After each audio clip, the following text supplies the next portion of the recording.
உலகெலாம் பறவை என் உள்ளத்து இருந்தே அழகிலா ஒளிசை அருட்பெருஞ்சோதி அருட்பெருஞ்சோதி அருட்பெருஞ்சோதி தனிப்பெருங்கருணை அருட்பெருஞ்சோதி.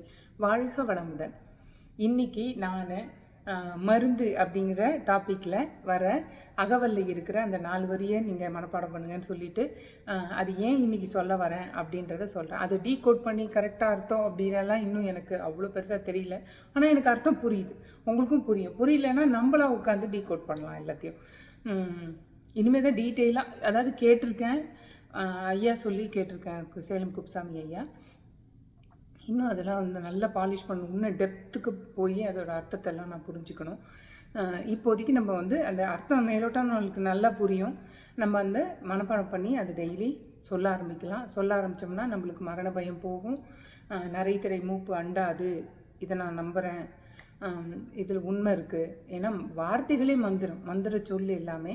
இன்றைக்கி பர்டிகுலராக அதை பற்றி சொல்லணும்னு நான் நினைக்கிறது வந்து, இன்றைக்கி என் பேரனோட 5வது பிறந்த நாள். 5 years கம்ப்ளீட் ஆகுது. 2020 பிறந்தான். ஆனால் இப்போவே 5 வயசுலேயே, இன்னும் ஒரு 6 மாதம் முன்னாடியிலேருந்தே அவன் வந்து இந்த மரணத்தை பற்றியெல்லாம் பேச ஆரம்பிச்சிட்ருக்கான். என் பொண்ணு சொன்னால், இந்த மாதிரி அம்மா நான் சாக மாட்டேம்மா, எனக்கு சாகிறதுனா பயம், எனக்கு சாக மாட்டேம்மா நான் அப்படின்னு சொல்லியிருக்கான். இதெல்லாம் நினச்சா விசித்திரமாக இருக்குது. அந்த ஒரு பையன் சொல்லுவான் இல்லையா, என்னென்ன சேனல் வச்சுருக்காங்க, அந்த பையன் சொல்லுவான் 2020 நிறைய சித்தர்கள் பிறந்துட்டாங்க, அவங்க வாயில் கொண்டு போய் நான்வெஜ் வைக்காதீங்கன்னா அந்த பையன் கேஷுவலாக சொல்லியிருந்தான். அதை பார்க்கும்போது இதெல்லாம் சாத்தியம்.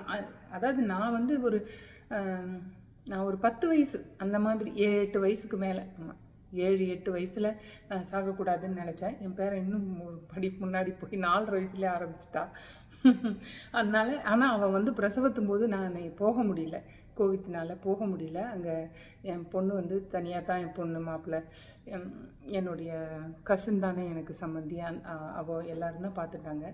ஆனால் எனக்கு அவ்வளோ பயம். லாஸ்ட்டு கிரிட்டிக்கல் மூமெண்ட்டில் வந்து நான் இங்கே வேண்டின்றதே என்னென்னா, அகவல் படித்து எப்படியாவது பிறந்துட்டு, அந்த குழந்தைகிட்டே நான் பேசினேன், பாவனை தானே பேசினேன், எப்படியாவது வந்துடுடா கண்ணு, உனக்கு இந்த மரணமில்லா பெருவாழ்வை நான் காட்டி கொடுக்குறேன், எந்த ஃபோர்ஸ் அகெயின்ஸ்டாக இருந்தாலும் சரி நான் உனக்கு காட்டி கொடுக்குறேன், சமயமெல்லாம் கடந்து அந்த பரிபூர்ண நிலை மரணமில்லா பெருவாழ்வை நம்ம அடையலாம், நான் காட்டி கொடுக்குறேன், பிறந்திருக்கண்ணு இப்படி வேண்டின்றேன். பிறந்துட்டான். அதுக்கு தகுந்த மாதிரியே 4.5 வயசுலேயே இதை பற்றியெல்லாம் பேச வேற ஆரம்பிச்சிட்டான். இன்றைக்கி என்ன க்யூட்டஸ்ட் திங்னா, அவன் வந்து அந்த மருந்து இந்த இதை ஸ்டான்ஸாவாக க்யூட்டாக சொன்னான். சொல்லி காமிடா அப்படின்னு சொன்னான். என் பொண்ணு அவன் சொல்லி காமிச்சான் ஃபுல்லாக. ஏன்னா இது சொல்லு, ராஜாவா சொல்லியிருக்கா, ராஜாவாக்கு தெரியுமா, என்னை அப்படி தான் அவன் கூப்பிடுவான். ராஜாவாக்கு தெரியுமா வந்து சாகாமல் இருக்கிறதுக்கு தெரியுமா, இளமையோடு இருக்கிறதுக்கு தெரியுமா, இதை சொன்னேன்னா நீ சாக மாட்டே, இப்போதைக்கு சொல்லியிருக்கா, அப்புறமா எல்லாம் கற்றுக் கொடுக்குறாளாம் உனக்கு அப்படின்னு சொல்லியிருக்கா. அதுவும் க்யூட்டாக கற்றுண்டு எனக்கு இன்றைக்கி சொல்லி காமிச்சான். அதை மட்டும் நான் சொல்லிடுறேன், நீங்களும் அதை படிங்க, மனப்பாடம் பண்ணிவிட்டு நம்மலாம் அந்த மரண பயம் இல்லாமல் ஜாலியாக இருக்கலாம்.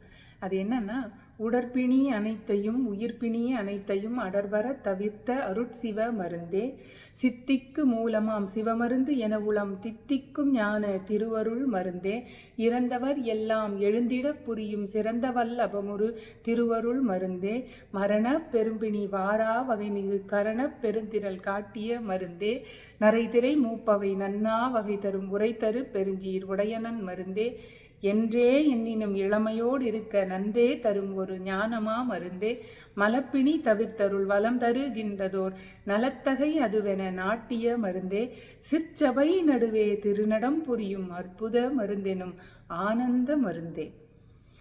இந்த வரியை 21 times நான் சொல்ல ஆரம்பிச்சிருக்கேன். நீங்களும் சொல்லுங்கள். ரொம்ப நல்லா இருக்குது, சொல்ல நல்லா இருக்குது. எந்த பிணியும் இல்லை. இறப்பையே அவர் வந்து என்ன சொல்கிறது, பிணின்றாரு. அதாவது ஒரு டிசீஸ், வியாதின்னு தான் சொல்கிறாரே ஒழிய அது இயற்கைன்னு சொல்லலை. அப்புறம் நரைத்திரை வேண்டான்னு சொல்கிறோம். இது எல்லாமே மலப்பிணி தவிர்த்தருள், அந்த தூய தேகம் வேணும்னு நம்ம கேட்குறோம். எல்லாமே இதில் அடக்கும். நம்மளுடைய சன்மார்க்கத்துக்கு தேவையான உடல் பலம், ஆத்ம பலம் எல்லாமே கொடுக்கும். இதை கண்டிப்பாக சொல்லுங்கள், எல்லாரும் ப்ராக்டிஸ் பண்ணுங்கள். என் பேரனோட பிறந்த நாள் அன்றைக்கி இது சொன்னது எனக்கு ஒரே சந்தோஷம். இது யாராவது ஒரு இதயத்தை தொட்டு இதை சொல்ல ஆரம்பிச்சிங்கன்னா, ஏற்கனவே சொன்னீங்கன்னா ரொம்ப சந்தோஷம், இனிமேல் சொல்ல ஆரம்பிச்சிங்கன்னா அதை விட சந்தோஷம். வாழ்க வளமுடன். அருட்பெருஞ்சோதி அருட்பெருஞ்சோதி தனிப்பெருங்கருணை அருட்பெருஞ்சோதி. வாழ்க வளமுடன்.